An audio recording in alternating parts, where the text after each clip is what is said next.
의 지파 지도자들에게 말하였다. 이것은 여호와께서 명령하신 말씀이다. 만일 어떤 남자가 여호와께 서원하거나 자신을 절제하기로 서약하였다면 그는 그의 말을 어기지 말고 그의 입에서 나온 대로 다 해야 한다. 우선 2절까지 말씀 봉독해 드렸습니다. 하나님께서 모세로 하여금 이제 교체, 광야에서 애굽에서 나올 때 20세 이상 된 자들은 광야에서 다 죽입니다. 왜? 하나님에 대한 불신, 옛 구습을 버리지 못한 거, 하나님에 대한 불신으로 다 죽이고, 죽인 숫자만큼 또 광야에서 출생한 자들을 다 이제 그 숫자를 채워놓고 그 새로운 세대들에게 하나님께서 이제 교육을 하시는 거죠. 그래서 먼저는 지도자들에게 교육하고,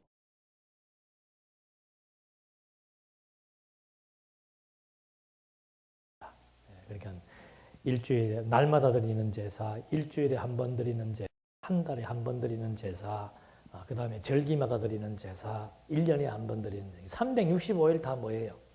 제사예요. 우리는 구약 때 안 태어난 게 천만 다행이지. 매일 잡아야 돼, 매일. 그런 이제 제사에 대한 규례, 그 말의 의미는 뭔가? 날마다 뭐 하란 말이에요? 여호와 기억한다. 이게 하나님의 말씀이 살아 운동하지 않으면 그건 불가능한 얘기예요. 우리는 늘 보이는 세계 속에 살기 때문에 보이지 않는 하나님을 인정하고 그 하나님의 뜻을 추구하며 산다. 이거는 어떤 의미에서는 진짜 거듭나고 중생한 영혼들에게 하나님의 말씀이 신령한 젖이 지속적으로 공급되지 않으면은 불가능한 일이지요. 그러니까 우리가 계속해서 하나님의 말씀을 이렇게 먹고 하나님의 뜻이 무엇인지를 분별하고 이렇게 살아간다는 거, 이거 자체가 이스라엘 백성들이 광야에서 만나 먹은 것하고 똑같은 이치예요.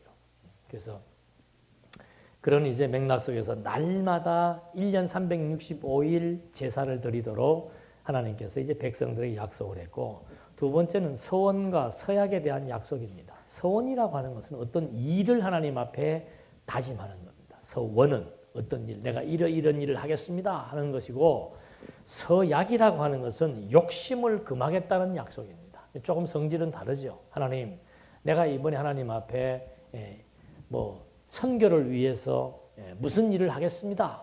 이것은 서원이고, 서약이라고 하는 것은 그동안 어리석게도 너무 내가 욕심의 노예가 되어 살았습니다. 그러나 이제부터는 내가 어리석은 욕심 꿈꾸지 아니하고 크고 기이한 일을 꿈꾸지 아니하고 오늘 주어진 여건 속에서 이제 만족하며 살겠습니다. 이게 서약이지요. 그래서 서원과 서약에 대한 내용은 이제 이렇게 차이가 있고 그 원칙이 있습니다. 서원과 서약에 대한 원칙은 반드시 뭐 한다? 지킨다는 거예요. 왜 반드시 지켜야 됩니까? 왜 반드시 지켜야 되는 거예요?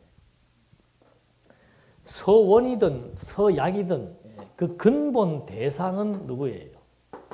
하나님이에요. 하나님. 밑으로 내려가면 주인 또는 남편, 그 다음에 아내, 뭐 자식 이렇게 쭉 내려가는데 근본은 거슬러 올라가면 전부 하나님에 대한 서원과 하나님에 대한 서약이에요. 그러니까 제사 규례하고 똑같아요. 왜 1년에 365일 제사를 드리라고 그랬습니까? 하나님 잊어버리지 말고 살라고. 왜? 보이는데 현혹되지 말고 보이지 않지만 존재하시는 하나님을 철저히 의지하며 살게 하시려고. 서원과 서약도 마찬가지예요. 누구에게 한 거예요? 하나님에게 어떤 일을 하겠다고 다짐을 했고 또 하나님 앞에서 내 욕망을 조절하고 싶다고 다짐을 한 거기 때문에 이 원칙은 서원과 서약의 원칙은 반드시 준수해야 된다. 그 이유는 뭔가? 그 이유는 하나님을 잊어버리지 않게 하기 위해서. 어기면 이제 뭐 엄청난 징벌이 따르는 것이죠. 그래서 예수님은 신약에 와서는 당신들은 뭐 할 수 없으니까 순간적인 감정으로 쓸데없는 짓 하지 마라 이 말이에요. 내가 뭐 이번 일만 잘 되면 내가 막 주를 위해 살겠습니다. 뭔 주를 위해 살겠어요? 다 나를 위해 살지. 그러니까 그런 생각하지 말고, 그리고 또 하나님 앞에 하나님 내가 참 이렇게 어리석게도 자꾸 이렇게 욕심이 자꾸 커져서 자꾸 주어진 여건 속에 만족을 하지 못하고 이게 자꾸 불만스러운 생각이 듭니다. 이걸 좀 조정해 주십시오. 이러면 되지. 다짐하지 마라. 다짐이라는 건 뭐예요? 다짐이라는 거는. 뭐가 전제된 용어입니까? 내 의지가 전제되는, 내 의지와 능력이 전제되어 있기 때문에 나는 이렇게 하겠다, 할 수 있다라고 선언하고 다짐하는 거란 말입니다. 그러니까 우리에게는 그게 없어요. 내가 무엇을 할 수 있는 의지나 능력이 없단 말입니다. 그러니까 그런 거 하지 마라 이 말이에요. 예수님도. 그걸 할 수 있는 분은 누구밖에 없다. 그리스도 한 분밖에 없다. 그러니까 내가 당신들이 예수님 오신 목적은 신학적 이 서원과 선약의 신학적 의미는 뭔가? 결국은 못 지키잖아요. 그래서 그리스도가 오셔서 인간이 지키지 못함으로 말미암아 죄가 된 그 죄의 형벌을 당신이 담당하시고 자기 백성들이 지키지 못했던 서원과 서약을 당신이 지켜주심으로써 자기 백성들을 의롭게 여겨주시기 위한 그리스도의 사역에 대한 약속이기 때문에 예수님께서 복음서에서도 우리 사람들은 아예 함부로 그런 거 하지도 마라. 또 설령 했다 하더라도 그것이 우리를 규제하거나 우리를 속박할 수 있는 그런 것은 아니에요. 왜? 그리스도가 다 지켜주었기 때문에. 그러니까 그런 데로부터 자유함을 얻으면 돼요. 나는 하기 싫은데 우리 어머니가 기도해가지고 하나님 앞에 날 바쳤다. 그런 것 때문에 올무가 돼가지고 고생할 것도 없고 또 설령 또 부흥회, 우리는 뭐 부흥회도 안 합니다만 부흥회 같은 거 하다가 막 그 순간에 감정이 복받쳐가지고 막 내가 3억 제가 충주 있을 때 실제로 그 얘기 들었어요. 길에서 풀빵장사 하시는 아주머니 과부래요. 근데 그 얼마나 실력 좋은 부흥사가 왔는지 해가지고는 막 건축연보 그걸 하는데 막 1억을 해버린 거예요. 장로가 고개 숙인 장로가 2억 다. 그러고는 그게 이제 평생을 올무가 되는 거죠. 그럼 자기 평생만 올무가 되는 거 아니에요. 풀빵 장사해갖고 언제 1억을 바치겠어요? 그러니까 남은 돈은 누구한테? 유산은 못 남겨줘도 그런 거 해가지고 자식한테 너 죽을 때까지 또 엄마가 지금 죽을 때까지 4천만 원밖에 하나님 앞에 못 갚았으니까 나머지 6천은 뭐 해라? 가 교회 안 나가죠. 그거 왜 나가요? 그거. 그러니까 그런데 올무 설령 부모가 그렇게 했던 또는 내 자신이 그렇게 했던 순간적인 어떤 그런 뭐 감동에 의해 가지고 뭐 하나님 아버지 내가 이 집을 바칠랍니다 했다가 눈 뜨고 나니까 뭐 이거 바치면 어떻게 살라고. 그런 어리석은 거에 대해서 올무가 될 것도 없고 이제 이런 하나님이 어떤 분이신 줄 알고 그리스도에 대한 약속인 줄 알면은 설령 내가 다짐을 했더라도 다짐이야 하루에 골백 번도 할 수 있지요. 이러고 싶다 저러고 싶다 이래야 되겠다 저래야 되겠다 다짐했노라 안 된단 말입니다. 그러니까 이런 것들이 역사적으로는 철저하게 하나님을 범사에 인정하게 하기 위한 그런 율법의 규례로서 지금 주어진 것이죠. 그래서 반드시 이 원칙, 그러니까 서원의 대상, 원칙, 목적은 아까 처음에 설명드렸죠. 목적은 뭐예요? 날마다 무엇을? 여호와 기억나게 하기 위해서. 그러니까 구약에 나오는 모든 법은 여호와 기억나게 하는 겁니다. 여호와 생각나게 하는 거. 그러니까 그때는 이런 걸 이 법 조문을 통해서 주어 갖고는 법조문 안 보면 어떻게 해요? 잊어버리잖아. 제사 안 드리면 또 잊어버리는 거예요. 그래서 아예 신약 시대에는 의다가 박아놓은 거예요. 법조문을. 네? 우리의 마음판에다가 새겨버린 거죠. 우리의 마음판에다가. 그래서 이 마음을 뭐하게 한 겁니까? 새롭게 만들어 주신 거예요. 그래서 이제는 날마다 구약 때는 날마다 제사 행위를 통해서 여호와를 기억했다면은 이제는 우리는 날마다 뭘 통해서 이거 이렇게 식은 죽먹기인데도 이걸 못 한다면은 참 답답할 노릇이지. 날마다 짐승 잡아야 되는 거에서 열애시켜 줘가지고 그냥 말씀만 들으라고 하는데도 그걸 못 듣겠다면 이제 뭐 인생을 힘들게 살겠노라고 스스로 하나님 앞에 다짐하는 것과 똑같은 거예요. 이게 또 쉽게 안 되죠. 말씀도 참 들을 때가 있고 사모해야 될 때가 있고 뭐 진화가 있지만 한참 공부할 때 저는 그 공부하는 방법을 좀 바꾸면 어떻겠느냐. 우리 성경신학부터 먼저 하고 네가 일반 학문을 공부하면 훨씬 쉽다. 들은 척도 안 하더라고요.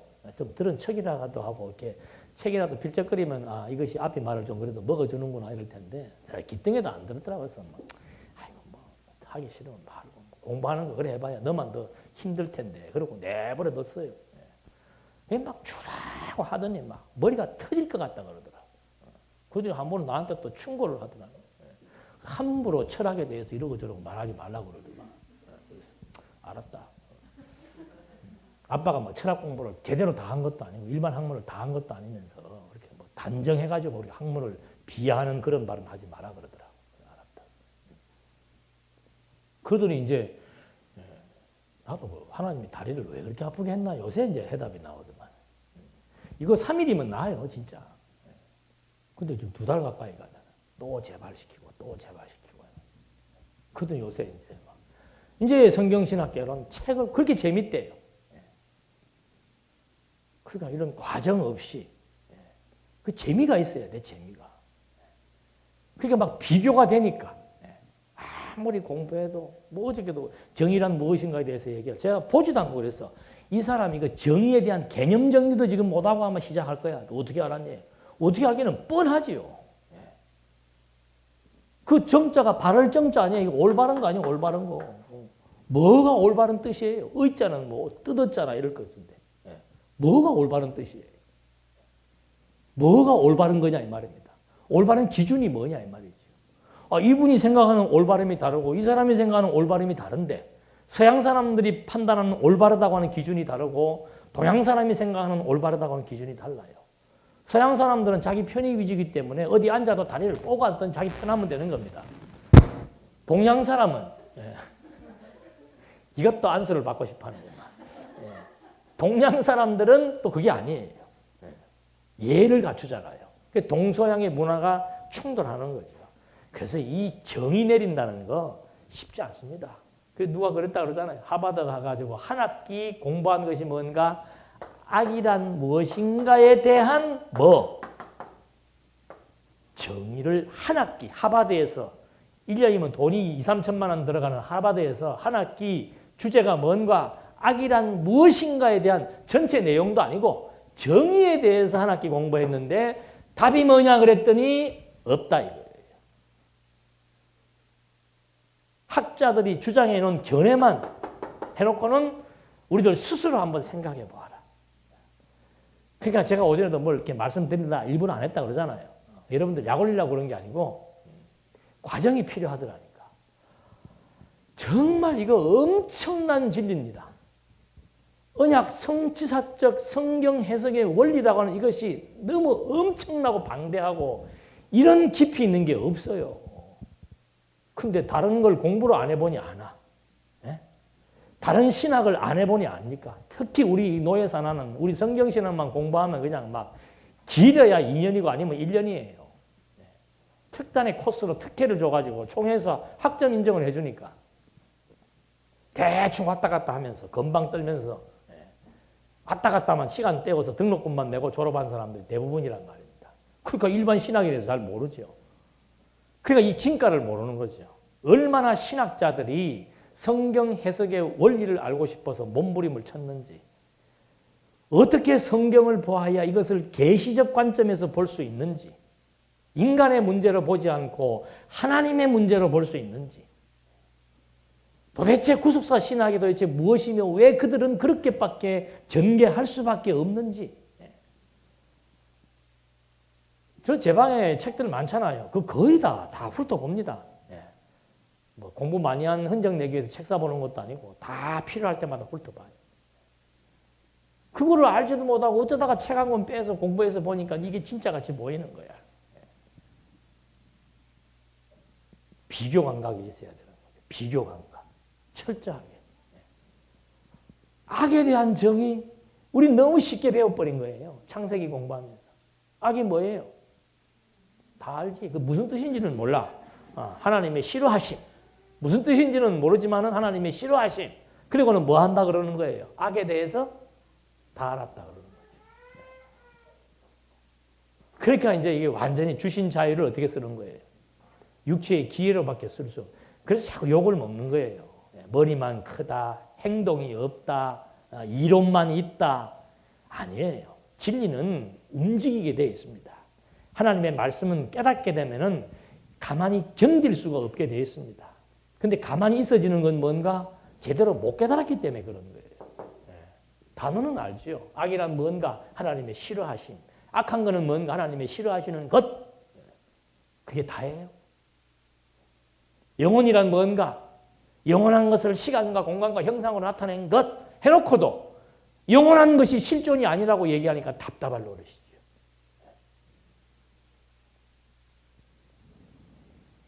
그래서 이 말씀 공부라고 하는 거 정말 새삼새삼 실감하는 겁니다.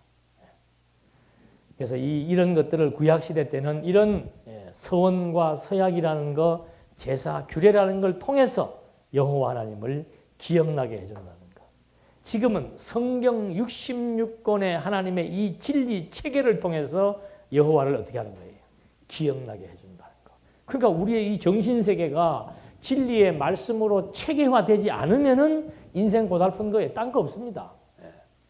체계화되면은 그 체계화된 구조와 원리에 의해서 세상을 다 거머쥐게 되고 그 세속의 바깥에 보이는 그 본질의 세계를 바라볼 수 있기 때문에 힘있게, 용기있게, 즐겁게, 기쁘게, 그리고 신나게 열심히 살아가는 거고, 그거 안 되면은 도망다니고 싶고 나태하고 게으르고 합리화시키고 그저 인생 어영부영 하려고 그러고 어디 붙어 다니면 살려고 그러고 그 기생충이지요.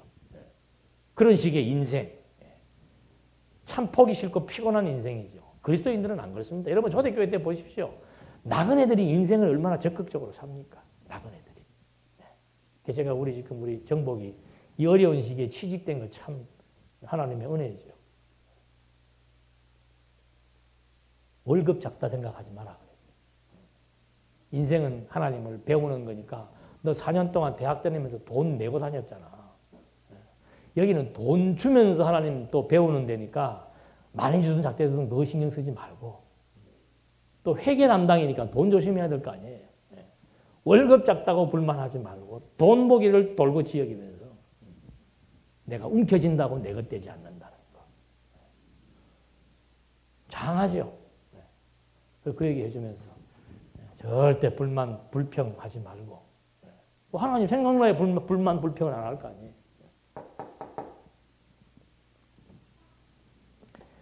그래서 구약시대 때는 그들의 삶 속에서 전부 서원서약을 하게 한 겁니다. 그들의 삶 속에서. 그래서 그 다음부터 보면 여자가 아비에게 한 서원과 서약을 이행하라. 여자라고 하는 것은 딸이지요. 딸로 하여금 누구에게? 아버지에게 서원하고 서약하는 거. 봐라, 성경에 딸이 아버지에게 약속했으면 뭐하라고 그랬어요? 느닷없이 뭐 2년만 기다리면 월드컵 보내준다 그러다. 독일에서 월드컵 할 때. 그게 서약이라니까. 서약. 서원. 구약 때 같으면 이제 이건 완전히 죽는 거죠. 돌로 맞았어요. 그래서 그게 이런 얘기가 생활 속에서 그냥 이 서원과 서약이 뭐 된 거예요? 생활 속에서 그냥 다 하게 한 거예요. 딸이 아버지에게, 아내가 남편이 아내에게 하는 건 없어요. 아버지가 딸에게 하는 건 없고, 이때는 문화가 남존여비이기 때문에, 가부장적 제도적 문화였기 때문에 절대 아버지가 딸에게, 남편이 아내에게 하는 거 없습니다. 요새는 이제 남편이 아내에게 뭐 해요? 서약서도 쓰고, 무릎도 꿇고 하더만. 근데 옛날에는 그런 거 없었어요. 그래서 이 생활 자체가 전부 이제 과부나 이혼녀가 한 서원과 서약도 이행하라고 하고 남편을 맞을 때 한 서원과 서약을 이행하라고 그러기도 하고 특별히 우리가 이런 서약하는 게가 뭐 할 때 서약합니까? 요즘도 하는 게 있잖아요. 공식적으로 하는 거. 네? 뭐 할 때? 그렇죠. 결혼할 때. 어떻게 서약했어요? 네? 검은 머리가 팥뿌리가 될 때까지 뭐 어떻게? 다 잊어버렸구만 벌써. 괴로울 때나 즐거울 때나 병들 때나 건강할 때나 할 것 없이 끝까지 어떻게 해요? 남편은 아내를 사랑하고 아내는 남편을 존중하고 그게 하나의 약속이죠. 그래도 보니까 어느 그 연예인이 아내를 얻었는데 아내가 알코올 중독증 환자야. 근데 참 멋있잖아요. 나는 결혼할 때 그런 약속을 했기 때문에 아내를 끝까지 뭐 하랍니다? 지키랍니다. 그게 어떤 인간 사회에서 어떤 그 도리며 하나의 의리지요. 요즘 세상은 뭐 남편, 아내도 부모, 자식도 전부 뭐로 연결되어 있어요? 돈의 세계야, 돈에. 옛날에 그 무슨 드라마 나오더만, 쩐의 전쟁인가 뭐. 돈으로 부모, 자식이 연결되어 있고, 부부지간도 돈으로 연결되어 있기 때문에 돈 문제 잘못되면 뭐 한 거예요? 원수되는 거예요. 삭막한 세계지요. 그래도 우리는 돈으로 연결된 게 아니고 무엇으로? 누가 그랬어요? 말씀으로. 그게 정말 아름다운 세계입니다. 지체의식. 지체라고 하는 것은 뭐예요? 하나죠, 하나. 하나이기 때문에 혼자 있는 것이 아니고 함께 하는 겁니다. 하나이기 때문에 혼자 있는 것이 아니고 함께 하는 거예요. 예를 들면은 저는 우리 정복이 취업된 거 정말 즐겁고 기쁘죠. 만약에 제가 정복이는 저렇게 좋은 직장에 들어갔는데 우리 딸을 언제 취업하려고? 부럽다. 그런 생각이 들었다면은 나하고 정복이는 무슨 관계예요? 우리가 이 말만 그렇게 해서 안 돼요. 부부관계도 마찬가지입니다. 아내가 남편이 하는 일을 부러워한다? 그건 뭐가 아니에요? 하나가 아니에요. 아니, 부모가 자식 잘 되는 거 보고 부러워하는 부모 있어요? 함께 뭐 해요? 함께 즐거워하죠. 그게 지체란 한 몸이란 말입니다. 아들이 막 공부를 잘해가지고 지금 막 수석 판사가 되었다. 애비가 앉아가지고 아이고 부럽다. 나는 어째 저리 안 되나. 그건 아비 자격도 없는 인간이에요. 그게 함께란 말입니다. 자식이 잘 되면 부모가 막 이유 없습니다. 함께 즐거워하고 기뻐하는 것이 이게 지체의식이고 이게 교회예요. 교회. 그러니까 베드로에게도 지금 그 오늘 오전에 한 내용들이 결국 뭔가 하면 신령한 집을 지으라 이 말입니다. 너희들은 비록 나그네지만 콘크리트로 짓는 집은 없더라도 신령한 집 지어라. 신령한 집은 뭔가 의미적으로 대단한 의미가 있다. 비록 가난하고 병들고 뭐 세상에서의 빈부의 격차가 있고 여러 가지 격차가 있더라도 너희들은 뭐다? 하나이기 때문에 지체, 교회는 지체입니다. 하나이기 때문에 뭐 한다? 즐거운 일도 함께하고 슬픈 일도 함께한다고 참석하는 게 아니에요. 장례식에 참석하는 게 아니고 진짜 상대방이 어떤 아픈 일을 겪으면은 함께 아픔이 와야 되는 거고 상대방의 즐겁고 기쁜 일이 있으면은 배가 아픈 게 아니고 그냥 같이 즐겁고 기쁜 마음이 드는 것이죠. 그게 뭔가? 그게 바로 이 교회의 특수한 성격이라 이 말입니다. 그래서 이 교회를 이루어 간다라고 하는 이것이 이게 그냥 진짜 형제가 동거하여 연합하여 동거함이 어찌 그리 아름다운 거 그게 지금 이 말이에요. 이 말. 이것도 되려면은 아까 우리 말씀하신 대로 선행이 뭔가 말씀으로 지어져야 되는 거예요. 말씀으로. 내 정신세계, 가치 추구, 가치관, 인생관, 역사관이 이 말씀으로 뭐가 되는 거예요? 이게 하나가 돼야 되는 거예요. 그래야 동일한 목표의식이 있으니까 그 동일한 목표의식을 의해서 같이 엮어져 가지고 각자 자기의 뭘 살려서 군대로 말하면 주특기고 교회 용어로 말하면 은사예요. 은사. 그걸 발견을 해서 그 일을 열심히 하게 될 때 결국은 공동 전체가 건강해지고 함께 상승작용을 이루어서 함께 집을 지어 나가는 그런 멋있는 신령한 전을 건축해 나간다는 거죠. 저도 이제 이달 말에 또 중국을 가는데 저 혼자 가는 거예요? 저는 그런 생각하고 가는 거 아닙니다. 함께 가는 거죠. 은사가 다를 뿐이에요. 여러분들의 지원과 협력과 뒷받침이 없으면 마음대로 다닐 수도 없는 거죠. 그럼 제가 가서 뭐 선교를 하고 왔다. 그럼 여러분들이 앉아갖고 선교 보고를 하면 이거 목사님은 좋겠네. 뭐 해서? 바쁘고 주의 일 많이 하고 해서 좋겠네? 그러면 남남이에요. 정 떨어지죠, 그러면. 그건 남남이에요. 그 어려움, 그 즐거움, 그 진가 같이 공유하면서 비록 같이 몸은 같이 못했지만은 무엇은? 생각은 같은 거예요. 생각은 같은 거. 우리가 각자 살아가는 환경과 처소는 다 각각이고 하는 일도 다 각각이지만은 뭐가 같은 거예요? 정신과 이성과 사고의 중심점이 하나라 이 말입니다. 그게 하나 되어지어가는 교회예요. 그런 맥락 속에서 장안중앙교회와 광약교회와 동산교회가 다 뭐예요? 하나예요, 하나. 제가 지난 주일날 장안중앙교회 가서 설교하고 오니까 아이고 목사님 장안중앙교회 갔네? 우리는 이거 틀어놓고 하고 그건 이미 하나가 된 게 아니라 현상적인 것만 갖고 얘기하는 거예요. 다 하나라, 한 지체라 이 말입니다. 그래서 지교회라고 얘기해요. 가지지자를 써서 이 장안중앙교회, 동산교회, 광약교회, 청주장로교회 이 전부 다 뭐예요? 이 뿌리에서, 이 줄기에, 이 기둥에서 나타나 있는 전부 한 가지지자, 지교회들이다 이 말입니다. 한 몸이에요, 한 몸.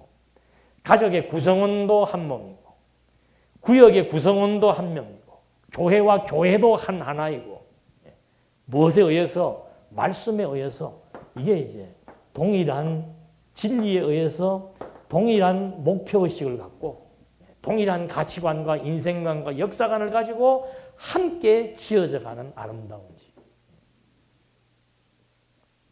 그래서 이런 맥락 속에서 이제 하나님께서 각각에게 뭘 주셨다고요? 은사를 준 거예요.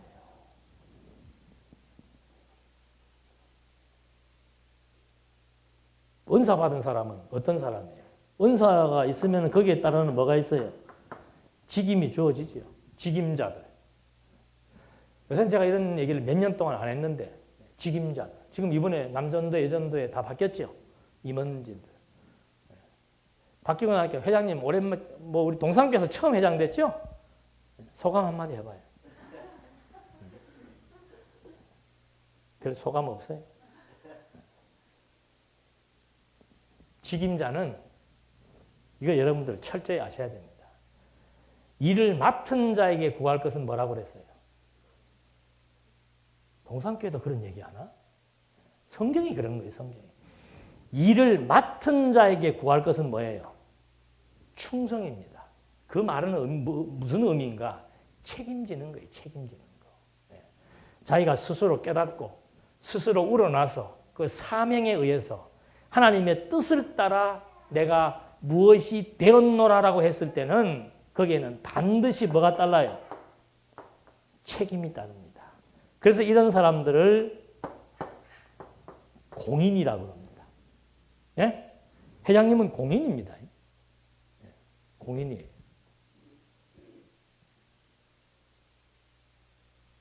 재직회원들도 집사님들도 공인이고 권사님도 공인이고 저도 공인이고 여전도의 회장, 남전도의 회장, 성가대장, 반주자 다 뭐예요? 이제 무슨 말, 그 다음 말 안 해도 되겠죠? 공인입니다. 공인. 공인은 책임이에요. 공인이 사적인 일을 가지고 이유를 대면은 안 됩니다. 그러려면 뭘 그만둬야 돼요? 둘 중에 하나 선택을 해야 됩니다. 아시겠어요? 사적인 일 때문에 공인으로서의 자기 직무를 감당할 수 없다 그럴 때는 휴직을 해야 되는 거예요. 사적인 일 때문에. 제가 이런 얘기 한 번씩 할 때는 몇 년 만에 한 번씩 하는 거니까 귀담아 들으십시오. 오늘 안 나오신 분도 옆에 건면해갖고 다 들으라고. 사적인 일로 공적인 자기에게 주어진 직무를 감당하지 않는다? 이거는 성립될 수 없는 얘기죠. 성립될 수 없는 얘기. 나라를 지키는 군인이 군 더군다나 대대장쯤이나 되는 사람이 중대장쯤 되는 사람이 집에 무슨 일이 바빠가지고 오늘 내 부대 출근 못 하겠습니다 하면 말이 됩니까? 안 됩니까? 똑같은 이치예요. 똑같은 이치. 여기 지금 다 몇 번씩 다 전과가 있잖아. 다들.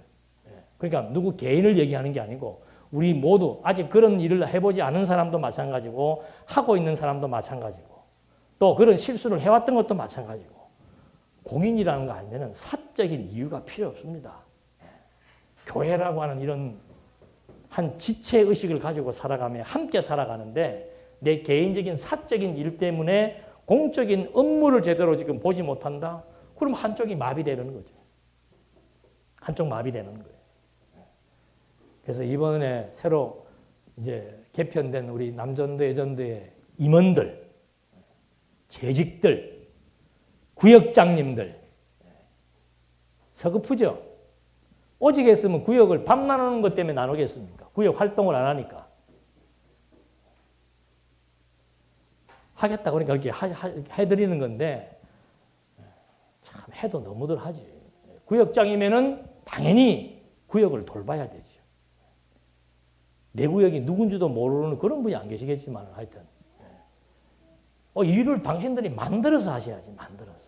어떻게 교회가 맨날 목사가 앉아가지고 무슨 일 하시오? 무슨 일 하시오? 그래요. 그런 일 그렇게 해서도 안 되고.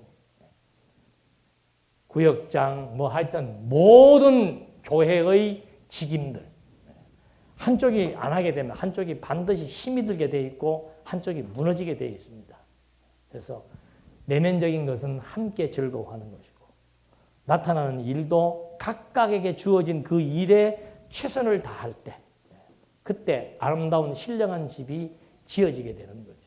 이것을 위해서 하나님께서 우리에게는 구약 때 이런 방식을 통해서 여호와를 기억하고 섬기게 했다면 오늘날은 로마서 12장 1절로부터 나오는 영적 예배를 통해서 여호와를 기억하고 경외케 하기 위한 하나님의 이 방식들이 이제 모형과 실체로서의 차이가 있었던 겁니다. 그래서 이 서원과 서약에 대한 교훈은 30장에 나오는데 뭐 핵심적인 얘기는 여기다 다 말씀드린 대상과 원칙과 목적만 아시면은 그 다음에 신학적 의미, 그 신학적 의미가 바로 그리스도께서 오셔서 우리가 지키지 못했던 서원과 서약을 완벽하게 그 죄책까지 다 맡아서 해결해 주심으로써 이제는 그리스도로 말미암아 의롭다함을 얻게 하기 위한 하나님의 그 신학적 사역을 갖고 섭리를 해나가시는 거죠. 그러니까 신부가 신랑에게 서약하게 하는 것처럼 그래서 그 신부가 그걸 못 지키게 되면 형벌을 받게 되는 것처럼 오늘 우리는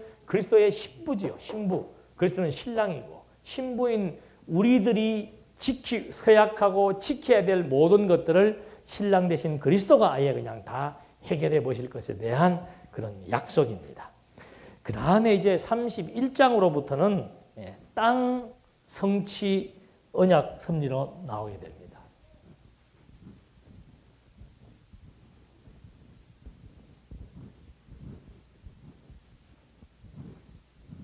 이번에도 중국 가면은 구약개론, 신약개론을 이제 할 건데 그 원리가 다예요. 원리가 다. 지금 저는 그 사람들의 그 눈동자가 눈에 보여요. 그리고 이런 말을 해줬을 때 그 나타나는 반응들도 기대가 되고 세상천지 듣도 보다 못하니 세상천지 듣도 못하니 그분들은 뭐 일체 다른 책이 없기 때문에 매일 성경책만 여러분 얼마나 답답하겠어요. 나는 뭐 그 답답함이 와닿아요. 성경책을 보기는 보는데 4시가 이사야서를 열심히 읽잖아요. 성경 읽으라 그랬더니 뜻도 모르면서 또 읽기만 읽으면 되는 줄 아는데 아니에요. 뭐 사지로 끌려가는 양 같아서 뭐 뭐냐 그랬더니 뭐 읽기는 읽는데 도대체 이게 무슨 뜻인 줄을 모르겠다 그 말이지. 무슨 뜻인 줄. 그게 의미 분석입니다. 무슨 뜻, 의미, 그 의미가 무엇인지를 지금 도대체가 알 수 없단 말이죠. 왜 그래요? 왜 의미를 파악할 수 없습니까? 뭐가 없으니까? 구조가 없으니까. 원리가 없으니까. 원리 무시하고 구조 무시하면은 절대 바른 의미 파악을 할 수가 없게 되어 있습니다. 그러니까 보십시오. 예를 들면 잠언서에 악인의 집은 멸망한다고 나와 있습니다. 그럼 악인의 집은 멸망하니까 여러분 악인은 하나님이 싫어하시는 행동을 하는 사람들입니다. 하나님의 싫어하시는 행동은 구체적으로 뭐예요? 이런 거 아니에요? 이런 거.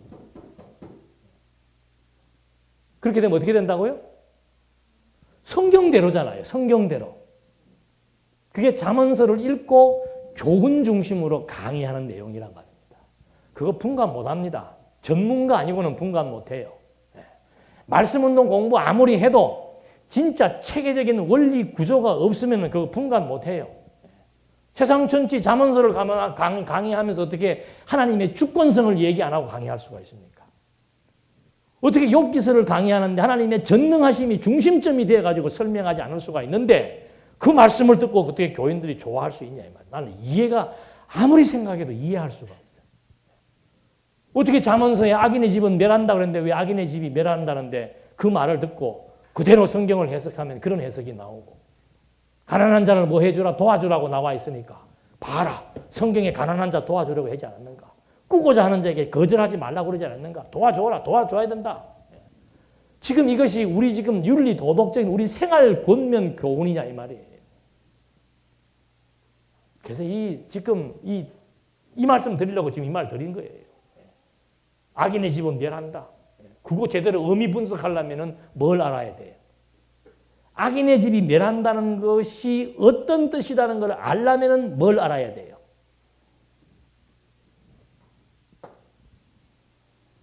구약에서 하나님은 열조 아브라함과 언약하신 대로 메시아 오실 때까지 이스라엘 역사를 뭐 했어요? 성취하신다. 그 원리가 없으면 절대 의미 분석이 안 됩니다. 요즘에 자꾸 그런 말들이 나오잖아요. 이스라엘 민족이 안 돌아왔다. 그럼 이스라엘 민족만 안 돌아왔어요? 그 땅은 누구 땅인데요? 파사 시대에 파사왕이 점령했던 지역이니까 예루살렘이 누구 땅이에요? 파사왕 고레스 땅이에요. 엄밀히 말하면은. 그러면 땅만 민족만 안 돌아왔나? 땅도 가짜고 또 통치자가 없대. 왕이 없었대요. 그래서 여기 1948년도에 말도 안 되는 소리죠. 이건 AD 70년에 예수님께서 뭐라고 했어요? 복음서 후반부에 AD 70년에 이스라엘 민족들 다 흩어진다고 얘기했습니다. 이 얘기는 여기에서 하신 약속이 여기에서 이루어지는 게 아니에요. 그리스도 오시기 이전에 역사적으로 이루어집니다. 그리스도를 다 가리키는 약속의 약속. 그리스도는 반드시 하나님의 언약을 성취하실 것이라고 하는 것에 대한 약속이며 모형이며 증거입니다. 그리고 이것은 전부 그리스도에게 다 적용되어 성취되는 것이고 직접 적용되는 것은 그리스도에게만이 표적으로 성취될 것은 그리스도에게만이 표적으로 성취되는 것이고 그러니까 보세요. 이게 너무 쉬워서 그런가 봐. 너무 쉬우니까 어렵게 가르치고 싶어서 그런지 아니 성경대로잖아요. 자손, 땅, 통치. 여기 통치도 다 예언돼 있어요. 바벨론에게 끌려갈 것 예언돼 있습니다. 끌려갔다가 몇 년 만에 70년 동안 포로 생활하고 70년 뒤에는 이방왕 세상에 빛이 나타난다. 이방왕 파사왕 고레스라고 또 다 예언돼 있어요. 그러면 그때 되어지는 성취 그것이 다 뭐예요? 포로 생활 했다가 회복되어지는 것이 다 뭐예요? 그게 성취 아니에요. 성취.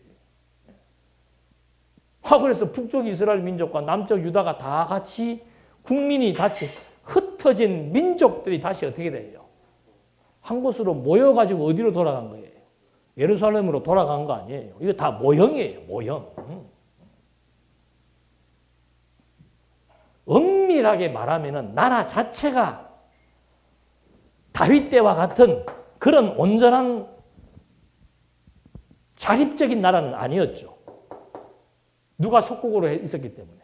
파사의 속국이었기 때문에. 그러나 역사적으로는 파사의 속국이 있었어도 우리나라도 그렇죠. 우리나라가 1945년도에 해방됐잖아요. 근데 대한민국 해방됐다 그러지. 대한민국이 포로 생활 됐다 그럽니까? 근데 대한민국 민정 처음 대통령 뽑았잖아요. 사실은 누가 다 뒤에 조정하는 거예요. 미국이라는 힘이 다 압력을 가하고 있습니다. 알게 모르게. 그래도 다 우리 민정 수립했다고 다 하고 대한민국 만세 부리고 다 하잖아요. 경제적인 거, 정치적인 거 전부 미국과 소련에 의해서 남북이 지금 다 조종받고 했던 거 역사적으로 다 알고 있잖아요. 그래도 우리나라가 독립했다고 얘기하잖아요. 그런 맥락으로 이해하면 되는 거예요. 왕이 아니었고 총독이었다. 아니, 다스리는 거예요. 이것도 말하면 남전도에 할 거 없어서 안 돼. 남전도에 계속 해요. 계속 머리 터지게 그냥 공부하세요. 터진다는 말은 죄송스럽고. 하여튼 막 머리가 그냥 막, 다른 말 쓸 게 뭐 없나? 고민해야 돼. 다 하나님의 약속은 그대로 이스라엘 역사를 통해서 100% 다 성취됩니다. 그리고 여기도 지금 요거 아니에요. 요 분기점 아니에요. 민수기 30장까지는 생육하고 번성시키는데 어디에서? 왜 하필 애굽에서 번성시켜요? 약속을 이루셔서 여호와의 힘을 알게 하시려고. 아니, 언약 성취 때문에 아무것도 없습니다. 이런 역사적인 과정 다 빼버리고 한 구절 빼내가지고 이것이 예수 그리스도, 예수 그리스도. 구약에서 메시아 약속은 그냥 통째로 나라 약속한 겁니다. 메시아로 성취하신 하나님의 나라인 교회를 약속하신 거예요. 섭리 역사가. 구절구절 사건이 아니고 통째로 다 약속하시는 거란 말이에요. 그 속에 형성되어지기 위해서 가지적인 구절 사건들이 나타나 있는 것이죠. 그 다음에 시가서의 내용은 뭔가? 역사적으로는 이스라엘 민족들이 이 섭리 역사를 보고 하나님의 속성을 찬양한 것이지요. 무슨 세상 나라 이렇게 살고 인생에게 고난이었던 그에게 위해서 하는 거예요. 성경은 계시 목적입니다. 계시 목적. 하나님이 존재하게 하기 위한 거지. 인간이 고난받도록 하나님이 만들어 놓고는 무슨 뭐 고난의 문제를 뭘 해결하긴 해결을 해요. 고난 받으라고 해놨는데. 속성 증거하는 겁니다. 속성 증거. 그 속성은 뭔가? 메시아 속성에 대한 언약이에요. 메시아 속성에 대한 언약. 예언서도 뭔가? 예언서도 이게 전부 이스라엘 역사상에 나타난 예언의 내용은 전부 하나의 모형입니다. 무엇에 대한 모형인가? 그리스도의 사역에 대한 모형이에요. 아니, 큰 틀에서 다 이해를 하고 나머지 잔가지들은 성경 찾아서 설명할 때 그때그때 나와서 하면 되는 거예요. 근데 이 중요한 이거를 무시해버리고 가지 하나 가지고 지금 뭘 한다고. 이번 주일날 되면 또 올라오겠지. 이렇게 하니까 접속을 많이 하더만. 우리 교회 사이트를.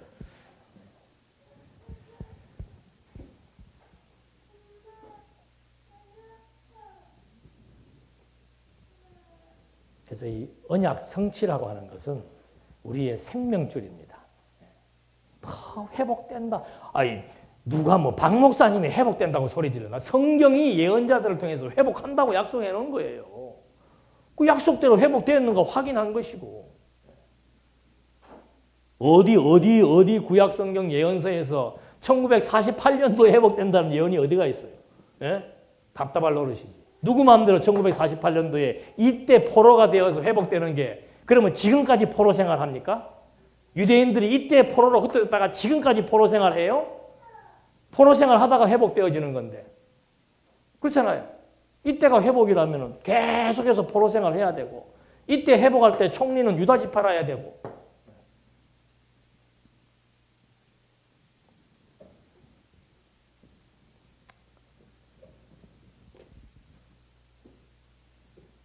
서약을 좀 해야 되겠어요.